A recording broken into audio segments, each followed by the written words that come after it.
وضو کرنے کے بعد پھر فرمایا پھر 2 رکعتیں پڑھ. یہ 2 رکعتیں جو نماز حاجت کی ہوتی ہیں تو نماز کے پڑھنے کے طریقے میں کوئی فرق نہیں. بہت سے لوگ سمجھتے ہیں کہ نماز حاجت کے کوئی خاص طریقے ہیں, لوگوں نے پتہ نہیں گھڑ بھی رکھے ہیں اپنی طرف سے, اور بعض نے کچھ صورتیں متعین کر رکھی ہیں کہ پہلی رکعت میں یہ پڑھے, دوسری رکعت میں یہ پڑھے. تو حضور اقدس سرور دو عالم صلی اللہ علیہ وسلم نے جو نماز حاجت پڑھنے کا طریقہ بتایا اس میں کوئی الگ طریقہ نماز کا نہیں, نماز اسی طرح پڑھی جائے, کسی صورت کی بھی تعیین نہیں, کسی صورت کی بھی حضور اقدس صلی اللہ علیہ وسلم نے تعیین نہیں فرمائی. اور البتہ بعض بزرگوں کے تجربات ہیں کہ بھائی یہ صورت پڑھ لیں تو بعض اوقات زیادہ فائدہ ہوتا ہے, تو اس کو سنت سمجھ کے مت کرنا, کیونکہ سنت سمجھ کے کر لیا تو وہ بدعت ہو جائے. ہاں یہ سمجھ کر کہ بعض بزرگوں کے تجربات ہیں, ان تجربات میں یہ بات بھی داخل ہے کہ پہلی رکعت میں یہ پڑھے, دوسری رکعت میں یہ پڑھے. تو میرے حضرت فرمایا کرتے تھے کہ بھائی جب کبھی ایسا ہو تو پہلی رکعت میں سورہ الم نشرح اور دوسری رکعت میں اذا جاء نصر اللہ پڑھ لیا کرو. یہ مطلب نہیں کہ یہ پڑھنا سنت ہے نماز حاجت کی, خوب سمجھ, بلکہ یہ ہے کہ تجربے سے یہ پتا چلا ہے بزرگوں کو کہ بھائی ان صورتوں کو پڑھنے سے کچھ زیادہ فائدہ ہو جاتا ہے. واللہ اعلم. تو کوئی پڑھ لے, نہ پڑھے تو کوئی سنت کی کوئی خلاف ورزی اس میں لازم نہیں آتی, جو صورت چاہے پڑھ لے.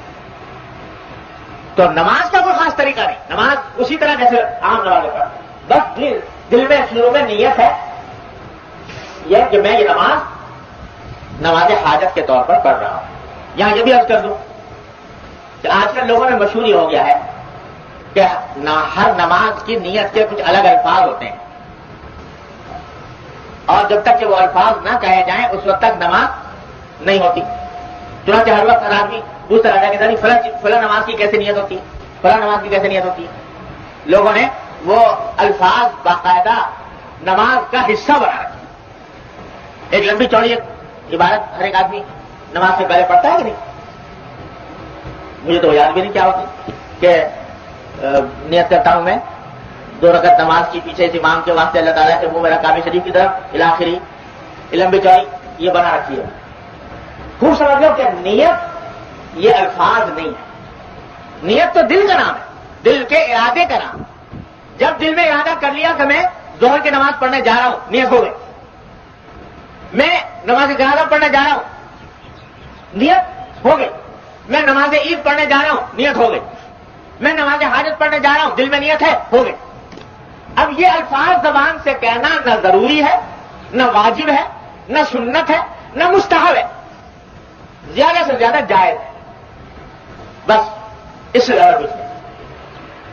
اور بہت سے لوگوں کو دیکھا نماز کھڑی ہے, امام رکوع میں چلا گیا اور ابھی وہ صاحب ان کی نیت کے الفاظ ہی پورے نہیں ہو رہے, اور اتنے میں وہ رکوع سے اٹھ بھی گیا امام. تو وہ سمجھتے ہیں کہ جب تک یہ الفاظ زبان سے نہیں نکالوں گا اس وقت تک نماز درست نہیں ہوگی. یہ بڑی غلط اور غلط فہمی ہے اور جہالت ہے. نیت نام صرف دل کے ارادے کا ہے. لوگ پوچھتے ہیں کہ جی سر میں صلاۃ الحاجت پڑھا کرتا ہوں, صلاۃ الحاجت کی نیت کیا ہوتی ہے؟ ارے بھائی صلاۃ الحاجت کی نیت یہ ہوتی ہے کہ اللہ میں دل میں ارادہ کر لیا کہ میں صلاۃ الحاجت پڑھ رہا ہوں, ہو گئی نیت. اس کے لیے کوئی الگ الفاظ مخصوص نہیں, نہ الفاظ مخصوص نہ کوئی طریقہ مخصوص. 2 رکعتیں جس طرح عام نمازیں پڑھی جاتی ہیں اسی طرح پڑھیں. حضور اقدس صاحب نے یہ بتایا, وہی جلدی رکعتیں, کوئی الگ طریقہ نہیں بتایا. راحتیں اور نعمتیں میسر ہیں, ان کا انتظام کرنا ہے, اس سے تکلیف کی شدت میں بھی کمی آتی ہے. تو یہ جو حضور اقدس صلی اللہ علیہ وسلم تلقین فرما رہے ہیں کہ دعا کرنے سے پہلے حمد و ثنا کرو, کیا مانا کہ جو حاجت پیش کرنے جا رہے ہو اس کے علاوہ جو بے شمار نعمتیں اللہ کی مبذول ہیں پہلے ان کا استحضار کرو, ان کا استحضار کر کے ان پر شکر ادا کرو, اس کی وجہ سے اللہ کی حمد و ثنا کرو, اور پھر اپنی دعا اپنے حاجت پر یسن علی اللہ. مجھے یہ توجیہ زیادہ ذوقی اعتبار سے بہتر معلوم ہوتی ہے کہ آدمی حقیقت میں شکر کا جذبہ پیدا کرنا ہوتا ہے. پھر کیا کریں؟ اللہ تبارک بتا رہا ہے کہ حمد و ثنا کرنے کے بعد فرمایا وَلْيُصَلِّ عَلَى مُحَمَّدٍ النَّبِيِّ صلی اللہ علیہ وسلم. اس کے بعد درود شریف نبی کریم صلی اللہ علیہ وسلم پر درود بھیجو. اپنی حاجت پیش کرنے سے پہلے درود بھیجو حضور اقدس صلی اللہ علیہ وسلم. یہ کیا بات، یہ کون سا موقع ہے درود بھیجنے؟ اپنی حاجت ابھی پیش کی نہیں، پہلے درود بھیج. اور خود فرما رہے ہیں سرکار دو عالم مجھ پر درود بھیجو. کیوں؟ نبی کریم صلی اللہ علیہ وسلم کی شفقت اور رحمت پوری امت کے افراد کے اوپر ایسی ہے کہ چاہتے یہ ہے کہ جو میرا امتی حضور اللہ تبارک و تعالیٰ کے حضور دعا مانگے تو وہ دعا رد نہ. تو ساری کائنات میں کسی دعا کے بارے میں یہ گارنٹی نہیں ہے کہ یہ ضرور قبول ہوگی سوائے اس دعا کے جس میں نبی کریم صلی اللہ علیہ وسلم پر درود بھیجا گیا. درود کے قبول ہونے کی گارنٹی ہے. جب ہم درود بھیجتے ہیں کہ کیا مانا درود بھیجتے ہیں؟ اللہم صلی علی محمد نبی الامی. تو کیا مانا؟ اے اللہ رحمت نازل فرمائیے کس پر؟ محمد رسول اللہ صلی اللہ علیہ وسلم. یہ دعا ہے نا، یا اللہ رحمت نازل فرمائیے محمد رسول اللہ صلی اللہ علیہ وسلم.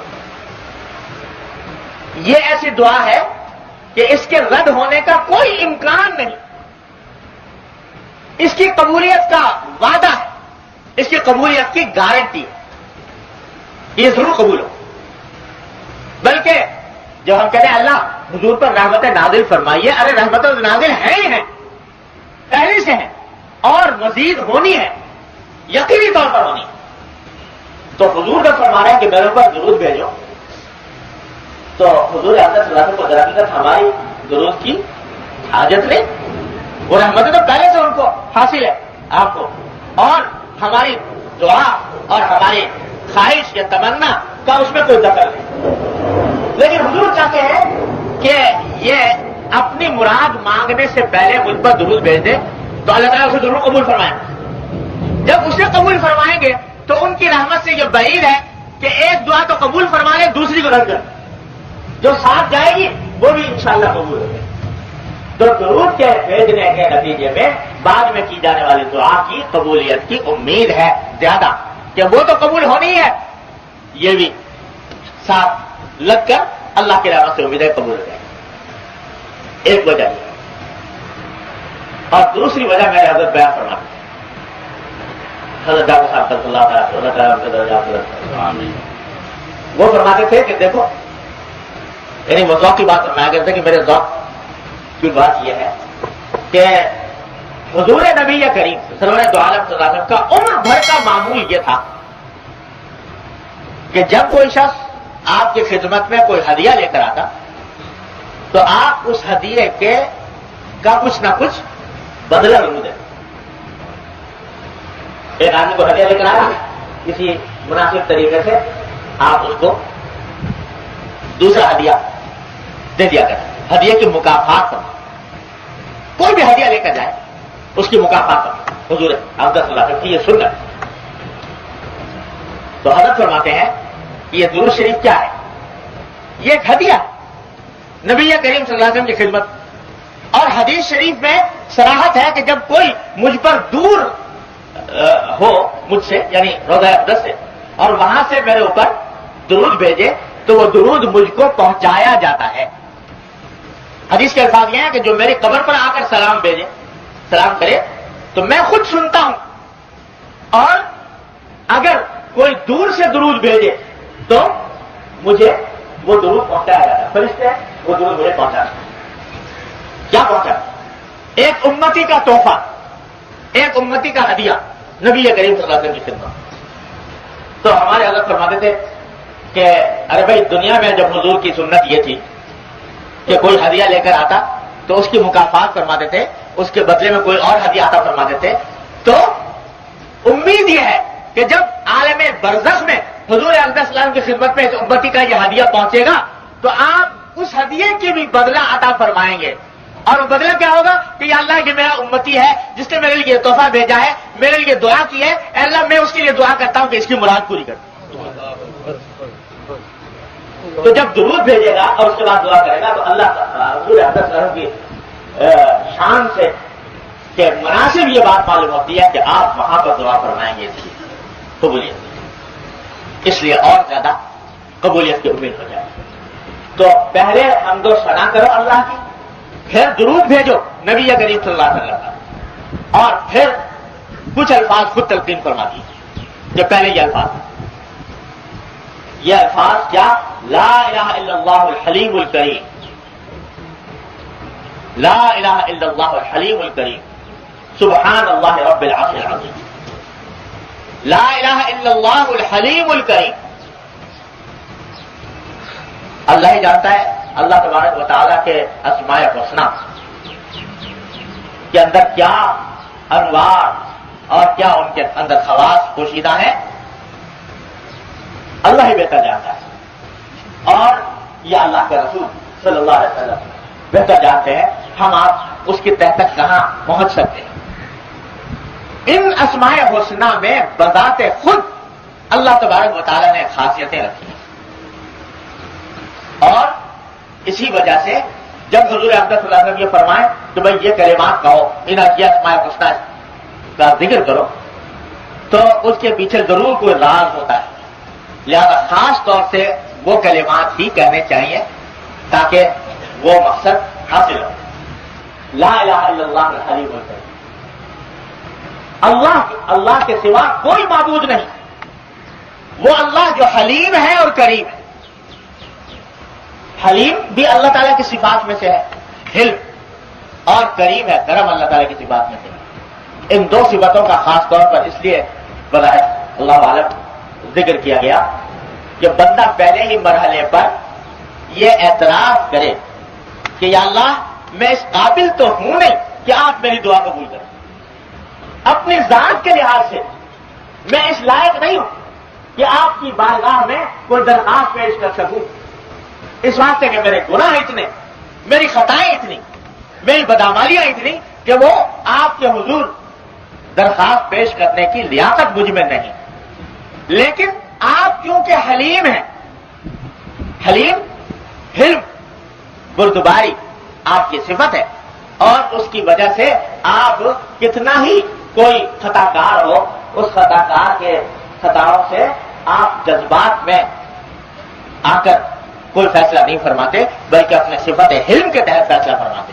اس لیے صفت حلم کا واسطہ دے کر میں دعا کر رہا ہوں تاکہ جیسے خود حضور اقدس صلی اللہ علیہ وسلم نے فرمایا دعا میں کہ اللہم عاملنی بما انت اہل ولا تعاملنی بما انا اہل. اللہم عاملنا بما انت اہل ولا تعاملنا بما نحن اہل. یا اللہ ہمارے ساتھ ہماری اہلیت کے مطابق معاملہ نہ فرمائی بلکہ اپنی اہلیت کے مطابق معاملہ فرمائی. ہماری اہلیت کے مطابق اگر معاملہ شروع ہو جائے العیاذ باللہ کہاں ٹھکانا رہے. ہماری اہلیت کا کے حساب سے اگر معاملہ شروع ہو جائے تو اللہ ہماری اہلیت کے مطابق نہ فرمائیے، اپنی صفات کے مطابق معاملہ فرمائیے. تو یہاں پر حلیم کی صفت ذکر کر کے اشارہ کر دیا گیا کہ بندہ اس بات کا اعتراف کر رہا ہے کہ میں تو نہیں ہوں اس لائق، لیکن آپ کی صفت حلم، آپ کی صفت حلم کا تقاضا یہ ہے کہ میرے گناہوں سے درگزر کرو. اور پھر صفت کرم کہ صرف اتنا ہی نہیں کہ گناہوں سے درگزر فرمائے بلکہ اوپر سے مزید نوازشیں عطا فرمائیں، مزید اپنا کرم فرمائے میرے اوپر. اس لیے حلم اور کرم کی صفتوں کا واسطہ دے کر دعا کی جا رہی ہے. لا الہ الا اللہ الحلیم الکریم، سبحان اللہ رب العرش العظیم. اللہ تعالیٰ پاک ہے جو عرش عظیم کا مالک ہے. والحمد للہ رب العالمین. یہ پہلے یہ کلمات ہے. اس کے بعد اللہم انی اسألک موجبات رحمتک. اے اللہ میں آپ سے آپ کی رحمت ان چیزوں کا سوال کرتا ہوں جو آپ کی رحمت کا موجب ہوں، وعزائم مغفرتک، اور آپ کی ایسی مغفرت کا جو پختہ مغفرت ہو اس کا سوال کرتا ہوں. والغنیمۃ من کل بر، اور اس بات کا سوال کرتا ہوں کہ اللہ مجھے ہر نیکی سے حصہ عطا فرمائیے. والسلامۃ من کل دم، اور ہر گناہ سے مجھے محفوظ رکھیے. اللہم لا تدع لنا ذنبا الا غفرتہ. اے اللہ ہمارا کوئی گناہ ایسا نہ چھوڑیے جس کو آپ نے معاف نہ فرمایا، یعنی ہر گناہ کو معاف فرمایا. ولا ہما الا فرجتہ، اور کوئی تشویش ایسی نہ چھوڑیے جو آپ نے جس کو دور نہ فرما دیا، اور ولا حاجت کی اللہ کا رضا اللہ قضیتہا، اور کوئی حاجت ایسی نہ چھوڑیے جس میں آپ کی رضامندی ہو کہ جس کو آپ نے پورا نہ فرمایا. یہ ترجمہ ہے اس دوران. تو نماز کا تو کوئی خاص طریقہ الگ سے نہیں ہے، لیکن نماز کے بعد مانگے جانے والی دعا کے الفاظ نبی کریم صلی اللہ علیہ وسلم نے تلقین فرمائی. یہ میں نے اس وقت پڑھ دیے، لیکن مصنون دعاؤں کی کتابوں میں یہ مناجات مقبول میں بھی ہے، اور دوسری مصنون دعاؤں کی جو کتابیں ہیں ان کے اندر بھی ہے. یہ ہر مسلمان کو یاد کر لینی چاہیے. یہ چھوٹی سی دعا ہے، یاد کر لینی چاہیے کہ جب کبھی حاجت پیش آئے تو اللہ تبارک و تعالیٰ کے حضور یہ 2 رکعتیں پڑھ کر اور یہ دعا کرے. اس کے بعد پھر اپنی زبان میں جو مراد چاہتا ہے مانگے اللہ تبارک و تعالیٰ. تو امید ہے اللہ کی رحمت سے کہ انشاءاللہ قبول ہو. حدیث میں آتا ہے نبی کریم صلی اللہ علیہ وسلم کی سنت کے طور پر کہ کان نبی صلی اللہ علیہ وسلم اذا حزبہ امر فزع الی الصلاۃ، کہ جب کبھی آپ کو کوئی تشویش کا معاملہ پیش آتا تو آپ سب سے پہلے نماز کی طرف دوڑتے. یہی صلاۃ الحاجہ، یا اللہ یہ مشکل آ گئی ہے اس کو دور کرنا.